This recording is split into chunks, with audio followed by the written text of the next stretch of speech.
ایک بندہ مجھے کہنے لگا حضرت معاویہ رضی اللہ عنہ ممبروں پر حضرت علی المرتضیٰ کو نعوذ باللہ گالیاں دلواتے تھے. میں نے کہا کوئی گالی کا لفظ بتا سکتے ہو کہ اس گالی نے یہ لفظ تھا؟ کوئی لفظ بتا سکتے ہو؟ اجی اس مینو گالاں کڈن وہ کوئی لفظ تے دسو. ہو سکتا ہے لفظ صحیح ہوئے تو گال سمجھی ہوئے. میں نے کہا کوئی لفظ بتا سکتے ہیں کون سی گالی؟ کوئی نشاندہی کر سکتے ہیں کہ حدیث کی کتاب میں فلاں لفظ منشن ہے اس کا مطلب گالی ہے؟ وہ لفظ بتا سکتے ہیں؟ بڑے بول سے اللہ بچائے ہم نے بھی قرآن کریم اور حدیث نبویہ کو یوں پڑھ کے اس میں بھی ٹاپ کیا ہے. ذرا ہمیں دکھائیں وہ کون سا لفظ ہے, کہاں منشن ہے, کہاں لکھا ہے, کون سی حدیث, کون سا صفحہ اور کون سی گالی ہے, تاکہ بات فائنل ہو جائے. قیامت آ سکتی ہے, اس دھرتی پر اس سوال کا جواب بطور گالی ثابت نہیں کیا جا سکتا. ہاں ایک دوسرے پہ اعتراض کے مقام ثابت ہیں. کیوں؟ جب جنگ ہوئی تھی تو جب تک حقیقت نہیں پتہ تھی اعتراض تو ہوتا ہے نا کہ یار یہ ہو کیوں گیا, اور جب راضی نامہ ہو گیا پھر تو کوئی اعتراض بھی نہیں رہا. یار عجیب بات ہے. میں ایک جملہ کہتا ہوں, امام حسن اور امام حسین رضی اللہ عنہما جنتی نوجوانوں کے سردار ہیں یا نہیں ہیں؟ بولیے بولیے, ہیں یا نہیں ہیں؟ ہم تو مانتے ہیں ہمارے سردار ہیں. یہ دونوں جا کر حضرت معاویہ کے ہاتھ پر بیعت کر کے صلح کرتے ہیں, انہیں اپنا خلیفہ, اپنا امیر, اپنا بڑا تسلیم کرتے ہیں, اور اپنے والد کی دی ہوئی حکومت سیدنا علی المرتضیٰ کی خلافت حیدریہ کو ان کے ہاتھ میں جا کر تسلیم خم کر رہے ہیں.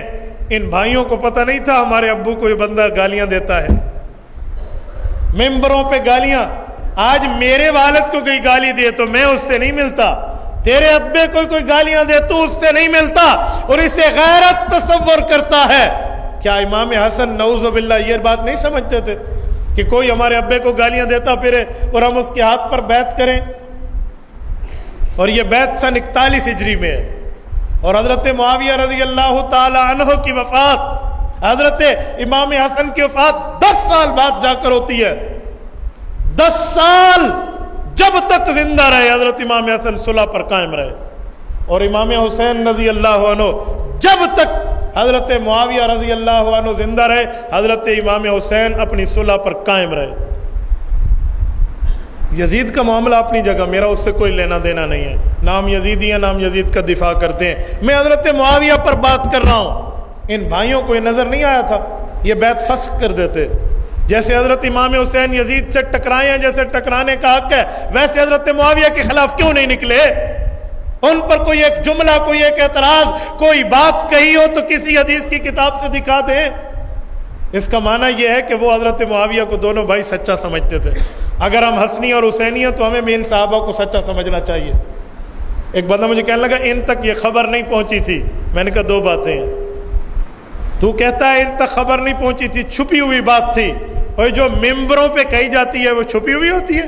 تو نے تو کئی ممبروں پہ گالیاں دلواتے تھے, وہ ممبروں کی بات چھپی ہوئی ہوتی ہے. کمرے میں کہتا, کسی کونے میں کہتا, چھپ کے کہتا, میں تیرا جھوٹ مان لیتا, 1 منٹ کے لیے مان لیتا کہ شاید ایسے ہو سکتا ہے, پاسبل ہے. لیکن اب تو امپاسبل ہے. ممبروں پر بات جو کی جائے وہ تو سر عام ہوتی ہے, برسر ممبر, سر چوک, سر بازار ہوتی ہے, وہ نہیں چھپتی. نمبر 2, تو حضرت حسن تو وڈا آ گیا, آپ حضرت امام حسن اور حسین سے بڑے, آپ کو پتہ چل گیا ہے. اور جو اس دور میں تھے اور حضرت علی کے جانشین اور فرزند اور بیٹے ہیں, جن کو اللہ کی رسول کی دعائیں ہیں, جنہیں جنت کے شہزادے اور ذمہ دار کہا گیا, انہیں نہیں پتا تھا, تجھے پتا چلا. بیٹا جھوٹ لنگڑا ہوتا ہے, جھوٹ لولا ہوتا ہے, جھوٹ اندھا ہوتا ہے, جھوٹ گونگا ہوتا ہے, جھوٹ بہرا ہوتا ہے, وہ کسی نہ کسی جگہ گرفت میں آ جاتا ہے. آج کل کی ہماری تفتیشی ٹیمیں پولیس کی جھوٹ اور سچ کو یوں پکڑ لیتی ہیں, چہرہ پڑھ لیتے ہیں, کہتے ہیں فیس ریڈنگ. یار رسول اللہ کے صحابہ جو اللہ کی طرف سے پسندیدہ جماعت ہے, ان پر اعتراض کرتے ہو. تبارك الذي نزل الفرقان على عبده ليكون للعالمين نذيرا.